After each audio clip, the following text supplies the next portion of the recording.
प्रभु यीशु मसीह के मधुर और सामर्थ्य नाम में आपको प्रेमी सलाम। जय मसीह की।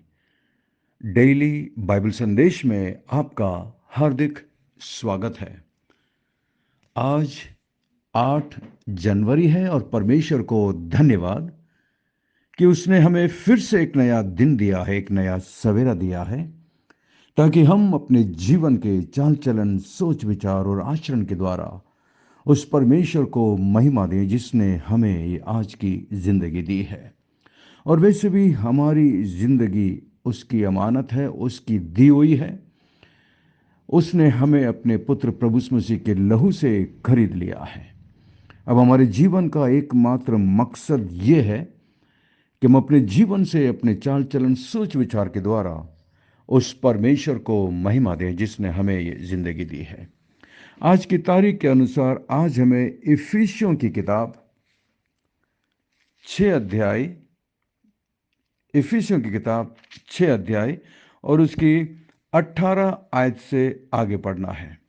इफिसियों की किताब 6 अध्याय, इफिसियों की किताब 6 अध्याय 17 आयत से आगे पढ़ना है। कल तक यानी कि पिछले दिन शनिवार तक हमने आत्मिक हमारे हथियार जो परमेश्वर ने हमें दिए हैं कि हम शैतान से लड़ सकें, शैतान का विरोध कर सकें, उसके हमने चौथे 4 हथियार तक देखा था। सबसे पहला हमने देखा था जो पौलुस जिसका उल्लेख करता है वो है हमारा सत्य से कमर को कसना, सत्य का कमरबंद। दूसरा चीज पौलुस हमें बताता है धार्मिकता की जिलम। तीसरा शस्त्र पौलुस बताता है कि हमें जूते यानी कि तैयारी के, सुसमाचार की तैयारी के जूते। और 5वां हथियार पौलुस बताता है विश्वास की ढाल। ये सब हमारे आत्मिक हथियार हैं, शस्त्र हैं जिसे हमें हर वक्त पहने रहना है, क्योंकि शैतान हमारा हर वक्त विरोध करने के लिए तैयार बैठता है। वो आपकी कमजोरी जानता है अच्छी तरीके से और वो उसी जगह पर हमला करने की कोशिश करता है। यदि हम लापरवाह हो जाएं तो हम अपने विश्वास में डगमगाएंगे, विश्वास में पीछे हट जाएंगे और यहां तक कि मैंने बहुतों को विश्वास को छोड़कर वापस संसार की तरफ लौटते हुए भी देखा है। उसका एक मुख्य कारण यह था कि जब उन्होंने प्रभु यीशु मसीह को स्वीकार किया, उद्धार पाया, उन्होंने इस बात को बिल्कुल नहीं समझा था कि वो एक आत्मिक युद्ध में प्रवेश कर रहे हैं। उन्होंने मसीहत को बहुत हल्का लिया। उनको ये लगा था कि अरे मसीह हो जाने से हमारे सारे काम बन जाएंगे, हमारे कर्जे माफ़ हो जाएंगे, हमें चंगाई मिल जाएगी, हमें घर मिल जाएगा, हमें पैसे मिल जाएगी, नौकरी मिल जाएगी, शादी हो जाएगी। उन्होंने ये सोचा था, लेकिन वो प्रभु यीशु मसीह के द्वारा दी गई जो चुनौती है वो उसे भूल गए, जहाँ प्रभु यीशु मसीह ने कहा था जो कोई मेरे पीछे आना चाहे वो अपना क्रूस उठाए और फिर मेरे पीछे आए। लोग इस चीज को भूल जाते हैं, लेकिन वो संसार के सारे लोगों की बातों को सुनते हैं, इसलिए वो भूल जाते हैं कि मसीह जीवन में जब हम प्रवेश करते हैं तो हम एक लड़ाई के मैदान में प्रवेश करते हैं। और शैतान हमारा सबसे बड़ा शत्रु है और वो जानता है बहुत ही चालाकी के साथ, बहुत ही योजनाबद्ध तरीके से वो हम पर हमला करता है। यदि हम इन हथियारों को हमेशा धारण करे हुए रहें तो शैतान हम पर कभी भी विजय नहीं हो सकता। आज हम देखेंगे 5वां हथियार जो हमें आत्मिक जीवन में पहनना है, और पौलुस बताता है पवित्र आत्मा की मदद से। वो कहता है 5वां जो हमारा हथियार है वो है उद्धार का टोप। 17वीं आयत में लिखा हुआ है, और उद्धार का टोप और आत्मा की तलवार जो परमेश्वर का वचन है ले लो। तो सबसे पहले तो हमें उद्धार का टोप पहनना है। उद्धार का टोप, यशायाह 59 वर्ष 17 में इस बात को हम देखते हैं कि सैनिक के सिर पर रखा हुआ लोहे का टोप या हेलमेट उसके सिर की रक्षा करता है। सिर आपके शरीर का एक बहुत बहुत महत्वपूर्ण अंग है। बहुत महत्वपूर्ण इंफॉर्मेशन इसके अंदर रहते हैं, ताकि शत्रु उसकी हत्या ना कर सके। इसलिए हमें अपने सिर की रक्षा करने की आवश्यकता है। शैतान हमेशा सिर पर हमला करता है। यहाँ तक कि आप जानवरों को भी देखना, जब भी किसी जानवर को मारना हो तो सबसे पहले उसके सिर पर चोट किया जाता है, और उसके बाद वो व्यक्ति या वो जानवर कभी जिंदा नहीं रह सकता।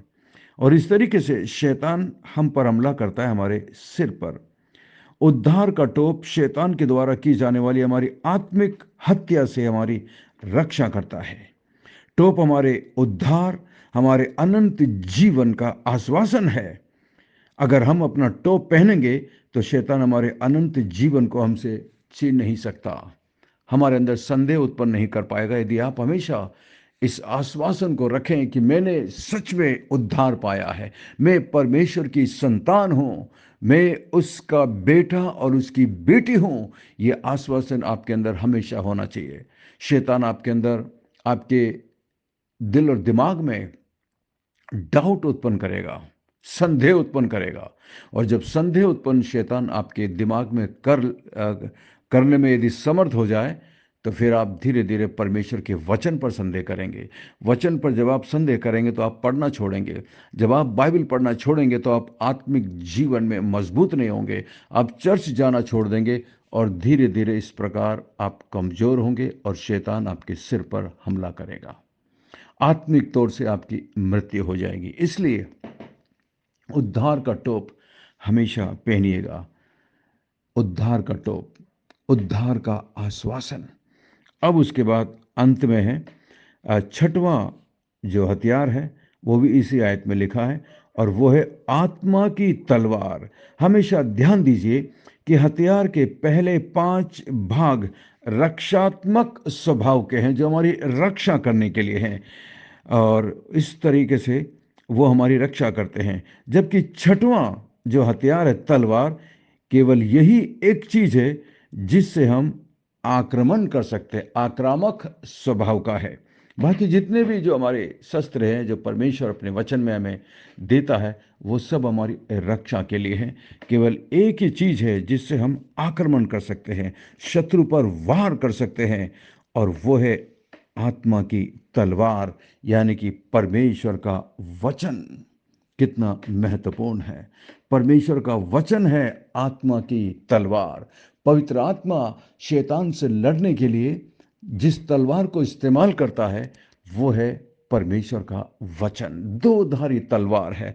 इसलिए आप इसको जितना पढ़ेंगे, जितना इस पर मनन करेंगे, जितना इसको सुनेंगे, उतना ही आप एक्सपर्ट होते जाएंगे परमेश्वर के इस वचन में, और आत्मा की तलवार को चलाने में आप बहुत ही काबिल हो जाएंगे और शैतान का विरोध कर पाएंगे। शैतान सबसे अधिक इसी से डरता है, क्योंकि वो जानता है कि ये आत्मा की तलवार है, इससे मेरा भारी नुकसान हो सकता है। शैतान के हर एक षड्यंत्र ना कामयाब हो सकते हैं, असफल हो सकते हैं, जब आप आत्मा की तलवार परमेश्वर के वचन को लेकर उसके सामने खड़े होंगे। आज बड़े दुख की बात है, बहुत सारे मसीह लोग हैं जो परमेश्वर के वचन को पढ़ते ही नहीं हैं। कभी कभी पढ़ लेते हैं, बर्थडे हो या किसी की मृत्यु हो या संडे को चर्च चले जाए तो बाइबल हाथ में उठाते हैं और पढ़ लेते हैं, लेकिन वो रेगुलर परमेश्वर के वचन को नहीं पढ़ते हैं। कितने दुख की बात है और कितनी शर्म की बात है, जो अपने आप को मसीह कहते हैं और परमेश्वर के वचन से कोसों दूर रहते हैं। ऐसे लोग कभी भी शैतान से लड़कर विजय नहीं हो सकते। वो हमेशा एक हारी हुई जिंदगी जीते हैं। दुखी, हारा हुआ, निराश और हताश ऐसे व्यक्ति को परमेश्वर कैसे इस्तेमाल कर पाएगा? ऐसे व्यक्ति को देखकर कैसे दूसरे लोग प्रभु के नजदीकता में आएंगे? कभी नहीं आ पाएंगे। और आगे लिखा है 18 में, हर समय और हर प्रकार से आत्मा में प्रार्थना और विनती करते रहो, और इसलिए जागते रहो कि सब पवित्र लोगों के लिए लगातार विनती किया करो। याद रखें कि परमेश्वर न केवल अपने वचन के द्वारा सारी पृथ्वी, सारे विश्व की उसने परमेश्वर ने सृष्टि की, उसने अपने वचन के द्वारा, जैसा कि 12वीं आयत में लिखा गया है, उसने सभी हाकिम और अधिकारी और शक्तियों को भी बनाया है, जो बाद में उसका विरोध करने लगे। परमेश्वर का वचन प्रभावशाली है, शक्तिशाली है, ताकतवर है। पृथ्वी की किसी भी वस्तु की अपेक्षा उसके पास अधिक सामर्थ्य है। जब हम अपने हाथों में पवित्र आत्मा की तलवार को पकड़ते हैं, तब उसमें हमारी शक्ति आती है। तब उससे हमें शक्ति मिलती है, ताकत मिलती है, और शैतान कांपता है। जब तलवार पवित्र आत्मा की तलवार है, और पवित्र आत्मा में परमेश्वर के वचन की याद दिलाता है, जैसा कि यूहन्ना 14 और 26 में आप पढ़ सकते हैं। परमेश्वर चाहता है कि हम उसके वचन का उपयोग करके शैतान को पराजित करें, शैतान को हरा दें, शैतान पर हम वार करें। परमेश्वर के वचन को तलवार के रूप में प्रयुक्त करने का उत्तम उदाहरण हम देख सकते हैं। जब प्रभु यीशु मसीह की परीक्षा हुई थी, तो उसने शैतान को परमेश्वर के वचन से हराया था। मत्ती 4 और 1 से 11 में आप पढ़ सकते हैं। हर बार प्रभु यीशु मसीह ने शैतान को हराने के लिए परमेश्वर के वचन को इस्तेमाल किया। लेकिन याद रखिए, शैतान खुद भी वचन को जानता है। आप फिर से वचन से ही उसका विरोध करिए। 18वीं आयत में हमें प्रार्थना के साथ अपने सारे हथियार पहनना चाहिए। कुछ लोग, कुछ कुछ परमेश्वर के दास लोग प्रार्थना को हमारे हथियार का 7वां भाग मानते हैं। यदि आपके जीवन में प्रार्थना ना हो, तो इन सारे हथियारों का कोई मतलब नहीं है। प्रार्थना परमेश्वर के साथ हमारा संपर्क है।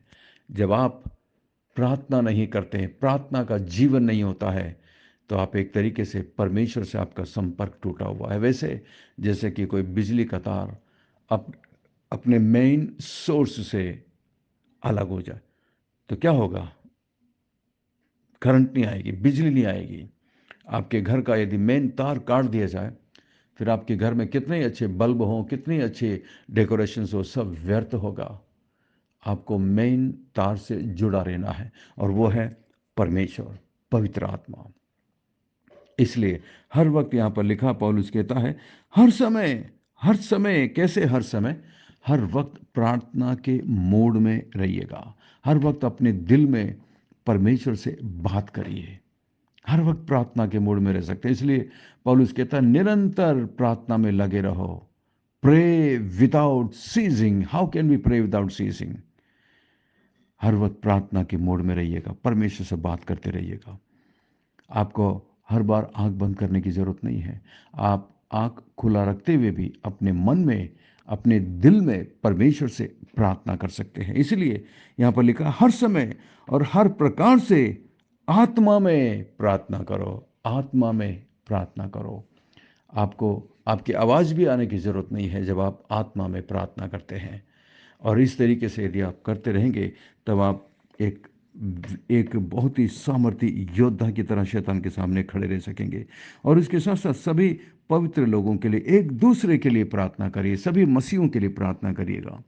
हमारे पास, हमारे चर्च में हम हर महीने प्रार्थना का लिस्ट निकालते हैं, और मैं आशा करता हूं कि आप उसमें से प्रार्थना करते होंगे। और 19 में पौलुस कहता है, और मेरे लिए भी प्रार्थना किया करिए कि मुझे बोलने के समय ऐसा प्रबल वचन दिया जाए कि मैं साहस के साथ सुसमाचार का भेद बता सकूं, जिसके लिए मैं जंजीर से जकड़ा हुआ राजदूत हूं।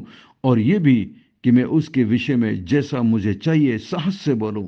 21 में, तिकिकुस जो प्रिय भाई और प्रभु में विश्वास योग्य सेवक है, तुम्हें सब बातें बताएगा कि तुम भी मेरी दशा जानो कि मैं कैसा रहता हूँ, जेल खाने में मेरा जीवन कैसा है। 22 में, उसे मैंने तुम्हारे पास इसीलिए भेजा है कि तुम हमारी दशा को जानो और वो तुम्हारे मनों को शांति दे सके। परमेश्वर पिता, प्रभु यीशु मसीह की ओर से भाइयों को शांति और विश्वास सहित प्रेम मिले, जो हमारे प्रभु यीशु मसीह में सच्चा जो हमारे प्रभु यीशु मसीह से सच्चा प्यार करते हैं। तो इसलिए पौलुस हमें पवित्र आत्मा में, अर्थात आत्मा की मदद में और प्रेरणा से प्रार्थना करने के लिए कहता है। पवित्र आत्मा हमें इस बात की प्रेरणा और शिक्षा देता है कि हम क्या, अर्थात किस बात के लिए प्रार्थना करें। रोमियो 8 और उसकी 26 में लिखा है, जब हम नहीं जानते क्या प्रार्थना करें, पवित्र आत्मा हमारी मदद करता है कि हमें कैसी प्रार्थना करना चाहिए। 19 और 20 में यहाँ तक कि मसीही, महान मसीह अगुआ पौलुस यहाँ तक कि बड़े बड़े संत, बड़े बड़े उपदेशकों को भी हमारे प्रार्थना की आवश्यकता है। पौलुस अपने साथी मसीहों की प्रार्थनाओं के कारण बड़े बड़े काम करने में सफल हुआ था, क्योंकि उसके पीछे प्रार्थना करने वाली एक बहुत बड़ी टीम थी। और पौलुस पद 20 में अपने आप को एक राजदूत कहता है, जैसा कि दूसरा कुरिन्थियों 5:20 में हम देख सकते हैं। राजाओं के राजा का राजदूत होने के बावजूद पौलुस को अंत में रोमी बंदीगृह में जंजीरों से बांधा गया था। भले ही उसके हाथ बंधे हुए थे, शारीरिक रूप से उसे बांध दिया गया था, लेकिन आत्मा में वो स्वतंत्र प्राणी था। बल्कि वो कहता है, मैं तो मसीह का पहले से ही बंदी हूं, मैं मसीह का कैदी हूं, तुम्हारी इन जंजीरों से मुझे कोई फर्क नहीं पड़ने वाला। इस प्रकार का था पौलुस का जीवन। 21 और 22 में तिखिकुस पौलुस का एक सहकर्मी था, जो पौलुस के रोमी बंदीगृह में रहने के दौरान कुछ समय तक उसके साथ जेल खाने में रहा। और फिर तिखिकुस ने इफिसियों को यह पत्र पहुंचाने के साथ साथ कुलुसियों को भी पौलुस का यह पत्र पहुंचाया था। कुलुसियों 4:7 और 8 आप पढ़िए तो आपको पता चलेगा। 23 और 24 में हमने पढ़ा कि पौलुस अपने इस पत्र का आरंभ अपनी इस इच्छा को प्रकट करते हुए उसने किया कि इफिसियों के लोग परमेश्वर के अनुग्रह और शांति का अनुभव कर सकें। अब पौलुस इफिसियों को शांति और अनुग्रह का आशीर्वाद देते हुए इस पत्र का अंत भी करता है। इससे हम इस बड़े पत्र के बड़े उद्देश्य को फिर याद कर सकते हैं कि अनुग्रह के द्वारा शांति हमें मिल सकती है। यद्यपि हम महान आत्मिक संघर्ष के बीच में हैं, तो भी हमारे पास परमेश्वर की शांति है। हमारी कलीसिया और हमारे हृदय में शांति है। हमारे प्रभु यीशु मसीह से प्रेम करने वाले सब लोगों पर अनुग्रह हमेशा होता रहे। आप जो प्रभु से प्यार करते हैं, प्रभु के लिए जीवन बिताते हैं, आप पर प्रभु का अनुग्रह होता रहे। जो लोग परमेश्वर से प्रेम नहीं करते हैं, उन्होंने उसके प्रेम और उसके अनुग्रह का अपने जीवन में कभी अनुभव नहीं किया। जिस व्यक्ति ने परमेश्वर के अनुग्रह को प्राप्त किया है, वे उसके पुत्र यीशु से प्रेम करेगा, क्योंकि यीशु के द्वारा ही परमेश्वर का अनुग्रह हमारे लिए आया है। बिना प्रभु मसीह के आप परमेश्वर के अनुग्रह को जान भी नहीं सकते। इसलिए हम अपने प्रभु से हमेशा प्रेम करें, निरंतर प्रेम करें। उसके साथ ही हम उसके अनुग्रह की महिमा की प्रशंसा के लिए अपने जीवन को व्यतीत करें। यही मसीह जीवन का सारांश है। पवित्र आत्मा में हमेशा प्रार्थना और विनती करते रहिएगा एक दूसरे के लिए। और जैसा कि मैं भी हमेशा बोलता हूँ, मेरे लिए भी आप प्रार्थना करिएगा। मैं आपके लिए प्रार्थना करता हूँ, आप भी मेरे लिए प्रार्थना करिएगा। और मैं सच में दिल से धन्यवादी हूँ। आप में से बहुत सारे लोग मुझे लिखते हैं कि आप मेरे लिए प्रार्थना करते हैं। मेरे लिए इससे बढ़कर खुशी की बात और कुछ नहीं हो सकती कि आप मेरे लिए प्रार्थना करें। आइए हम प्रार्थना में अपने सिरों को झुकाएं। जब मैं प्रार्थना करता हूं, आप भी मेरे साथ प्रार्थना में शामिल होइएगा और आप भी अपने मन में प्रार्थना करिएगा। स्वर्ग में विराजमान जीवित और जिंदा परमेश्वर, अनुग्रहकारी दयालु पिता, धन्यवाद धन्यवाद धन्यवाद प्रभु, आपके महान प्रेम के लिए, आपकी महान आशीषों के लिए धन्यवाद प्रभु। और प्रभु, कल की अद्भुत आराधना के लिए धन्यवाद। हमारे दिलों से बात करने के लिए धन्यवाद। मान परमेश्वर, बाइबल संदेश ग्रुप में मेरे ये जितने भी मसीह भाई बहन जिन्हें आपने हमसे जोड़ा है एक परिवार की तरह प्रभु, मैं इनमें से प्रत्येक के लिए आपका दिल से धन्यवादी हूँ प्रभु जी।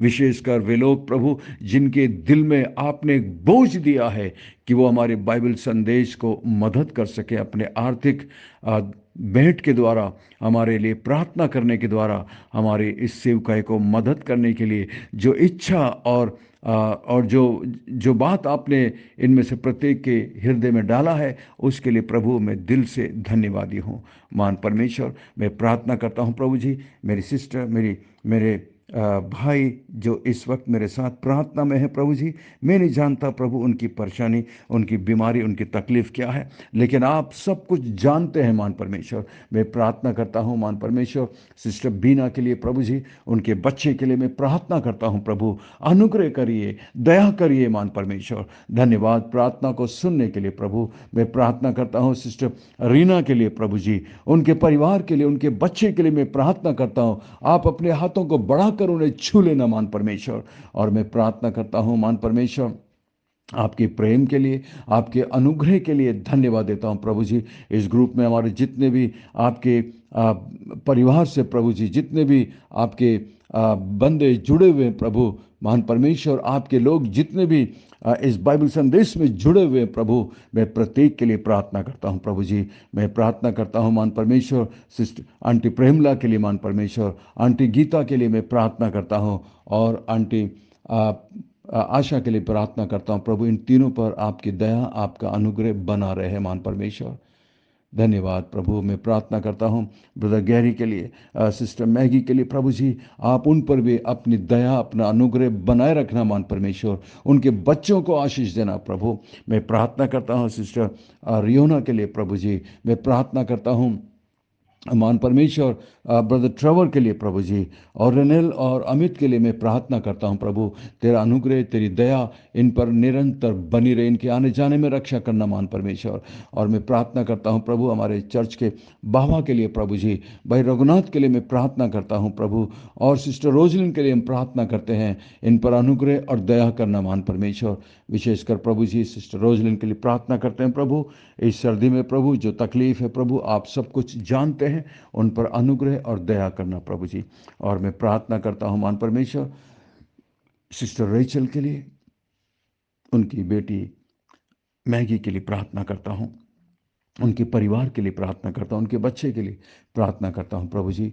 अपने आशीष के हाथों को बढ़ाइए प्रभु, और उन्हें छू लीजिए प्रभु। मैं प्रार्थना करता हूं सिस्टर एंडिरा के लिए प्रभु जी, उनके समर्पण के लिए, उनके अच्छे मन दिल के लिए प्रभु, जो वो हमारी इस सेवकाई को प्रभु जी मदद करती हैं प्रभु जी। और उन्होंने प्रभु जो दूसरों की भी मदद की, विशेषकर प्रभु सोनिया के लिए, उस बच्ची के लिए मैं प्रार्थना करता हूँ, आपकी दया, आपका अनुग्रह उस बच्चे पर निरंतर बनी रहे प्रभु जी, पूरी तौर से वह बच्ची स्वस्थ हो सके प्रभु जी, और अपने माँ बाप के लिए एक बहुत बड़ी खुशी का कारण हो सके, और तेरे नाम को ऊंचा करने वाली हो सके। मैं उनकी मम्मी के लिए प्रार्थना करता हूं प्रभु जी, तेरी शांति, तेरी अनुग्रह उनके जीवन पर हमेशा बनी रहे प्रभु। मैं प्रार्थना करता हूं मान परमेश्वर भाई रघुनाथ के लिए, उन पर भी अपनी दया, अपनी कृपा करना मान परमेश्वर। मैं प्रार्थना करता हूं मान परमेश्वर इस ग्रुप में और भी मेरे जितने भी भाई बहन हैं प्रभु जी, जिनका नाम मैं नहीं ले पा रहा हूं प्रभु, लेकिन आप जानते हैं प्रभु, उनकी आवश्यकताओं को अपने स्वर्गीय भंडार से पूरा करना प्रभु। धन्यवाद, धन्यवाद हमारी विनती प्रार्थना को सुनकर जवाब देने के लिए धन्यवाद। सब कुछ यीशु मसीह के मीठे महापवित्र नाम से मांगते हैं, आमीन, आमीन। मैं आशा करता हूं आज के संदेश के द्वारा परमेश्वर ने आपके दिलों से बातचीत की है। यदि आप आशीषित हुए हैं तो हमें जरूर लिखकर बताइएगा, और इस संदेश को अपने दूसरे मसीह दोस्त भाई बहनों के साथ शेयर करिए, ताकि वो भी इसके द्वारा आशीषित हो सके। यदि आपके पास कोई प्रार्थना का निवेदन हो या कोई संदेह या सवाल हो तो ज़रूर हमें लिखिएगा, और हम आपके लिए ज़रूर ज़रूर प्रार्थना करेंगे। अंत में सवाल है, यहाँ पर 19 आयत को, इफिसियों 6 और उसकी 19 आयत को पढ़कर बताइएगा कि पौलुस अपने लिए विश्वासियों से क्या प्रार्थना के लिए कहता है। पौलुस अपने लिए क्या प्रार्थना करने को विश्वासियों से आग्रह करता है। परमेश्वर आपको बहुत बहुत आशीष दे। Thank you, God bless you, we love you, have a great day.